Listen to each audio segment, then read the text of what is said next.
Former Vice President Mike Pence said in a new interview that the next Republican elected to the Oval Office, whoever that may be, will support a national abortion ban. I welcome any and all efforts to advance the cause of life in state capitals or in the nation's capital, Pence said in an interview with Real Clear Politics published Wednesday. And I have every confidence that the next Republican president, whoever that may be, will stand for the right to life. It is imperative that Republicans and conservatives resolve here and now that we will not shrink from the fight. I'm gonna use that in something else. We will not shrink from the fight, added Pence, who is seen as a potential 2024 presidential candidate and has been among the GOP's most outspoken advocates for anti-abortion policies.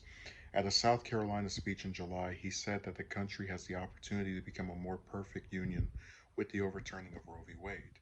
Standing here in the first days of post Roe America, we must resolve that we will not rest, we will not relent until the sanctity of life is restored to the center of American law in every state in the nation, he added in that speech. Pence's latest remarks come after Senator Lindsey Graham introduced legislation on Tuesday proposing a nationwide ban on abortion after 15 weeks of pregnancy and a possible prison sentence for medical officials who violate the ban. Since the Supreme Court overturned the constitutional right to abortion earlier this year, multiple GOP-led states have implemented their own abortion bans or restrictions. In response to Graham's proposed legislation, Senate Minority Leader Mitch McConnell said most senators want to leave the issue at the state level. Pence dismissed concerns that the abortion debate could fuel Democratic turnout in November and ultimately hurt Republicans. I'm convinced Pence told Real Clear Politics that enthusiasm among pro-life Americans in states across the country is equal to or greater than any new motivation by people that support abortion rights. Well, at the end of this article, Pence is demonstrating some wishful thinking when he says that he's convinced that enthusiasm among pro-life people, pro-life Americans, is equal to or greater than those that support abortion rights when you consider it is a fact that a majority of Americans support Roe v. Wade. That's just something that you can look up if you don't believe me. But here's what I think is really interesting. So I've followed this stuff for a while, and every now and again, I'll see some article or some Republican fundraiser who's like, "Hey, donate to this candidate. They're trying to turn Florida into California. They're trying to turn Texas into New York."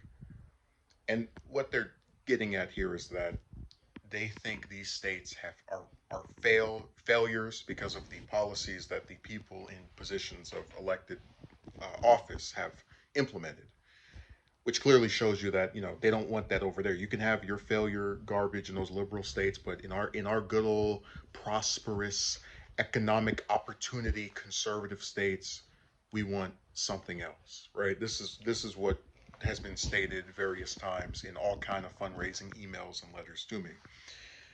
So Pence, by the definition of a party that is supposedly pro states' rights, should no longer be considered a viable 2024 presidential candidate because he just said he wants a nationwide abortion ban, which he's never going to get. Um, I mean, you're just not going to be able to. It's not even something worth discussing how that's not going to happen. But what I find really interesting about this is how we talk about the rights hypocrisy and how you look at because we went over this last week. You had Roberts, right? I responded to him and I mentioned how in 2016, Merrick Garland got nominated by Obama to replace Scalia. Republicans refused to do it because, oh, it's an election year, let the new president pick the justice. When the same thing happened 4 years later with Barrett getting put on the bench to replace Ginsburg, complete deafening silence. They saw no problem with doing this. Some of them even said, "Oh, well, the difference is we have all three chambers of Congress." They moved the goalpost, if you will. So it's really interesting to me that a party that says we want our states to not resemble the failures of California, of Illinois, of New York, suddenly when they feel like they're getting a little bit of, they achieve this long-term goal of theirs, which was to repeal Roe v. Wade, right? And They finally get this, so now they're feeling emboldened. Let's take it a step further. It's not enough. It's not just enough to have it to where it's very difficult for people that live in red states to get abortions legally, to where they have to like now travel miles and fly somewhere else and all the rest of this stuff. Now we're also going to try to get it banned nationwide as well. We the party of states' rights, are now the party of making the same thing law everywhere when it's something we want to see done.